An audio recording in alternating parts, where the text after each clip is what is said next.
পশ্চিম মেদিনীপুর জেলার ডেবরা বিধানসভার অন্তর্গত খাজুরি গ্রামে জলবন্দী মানুষদের কাছে গিয়ে ত্রাণ বিতরণে পৌঁছে গেলেন খণ্ডঘোষ ব্লক তৃণমূল কংগ্রেসের সভাপতি অপার্থিব ইসলাম।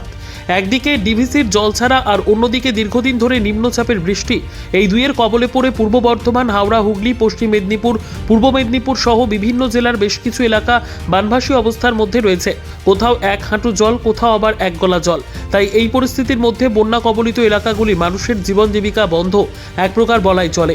আপাতত সরকারি সাহায্য আর বিভিন্ন স্বেচ্ছাসেবক সংস্থা এবং সহৃদয় ব্যক্তিদের ত্রাণের ওপরে নির্ভর করে চলছে এই সকল জলবন্দী মানুষগুলির জীবন। তাই এদিন কিছু ত্রাণ সামগ্রী নিয়ে এবং কয়েকজন অনুগামীকে নিয়ে পশ্চিম মেদিনীপুরের ডেবরা বিধানসভার অন্তর্গত খাজুরি গ্রামে পৌঁছে গেলেন পূর্ব বর্ধমান জেলার খণ্ডঘোষ ব্লক তৃণমূল কংগ্রেসের সভাপতি অপার্থিব ইসলাম। সাথে ছিলেন পূর্ব বর্ধমান জেলা পরিষদের জনস্বাস্থ্য ও পরিবেশ কর্মাধ্যক্ষ বিশ্বনাথ রায়, খণ্ডঘোষ ব্লক যুব তৃণমূল কংগ্রেসের সভাপতি শুভেন্দু কুমার পাল সহ খণ্ডঘোষ ব্লকের একনিষ্ঠ তৃণমূল কংগ্রেসের কর্মীরা।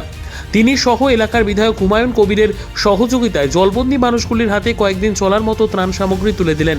হয়তো এই ত্রাণ সামগ্রী দিয়ে দীর্ঘদিন দিনযাপন হবে না, কিন্তু তবুও এই দুঃখের সময় সঙ্গী হিসেবে এগিয়ে এসেছেন মানুষগুলির পাশে, এই কথাই জানালেন খণ্ডঘোষ ব্লক তৃণমূল কংগ্রেসের সভাপতি অপার্থিব ইসলাম।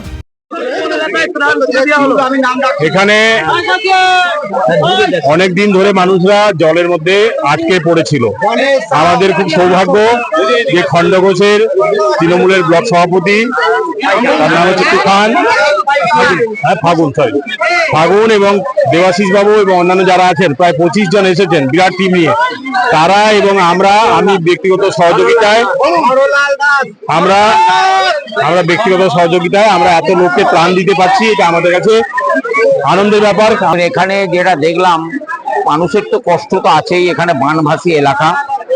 উপরন্তু সব থেকে দুঃখজনক হচ্ছে মাটির যে ফসল, সোনার ধান সমস্ত পচে গেছে দেখলাম চারিদিকে, এবং যে একটা পচা গন্ধ চারিদিকে আছে।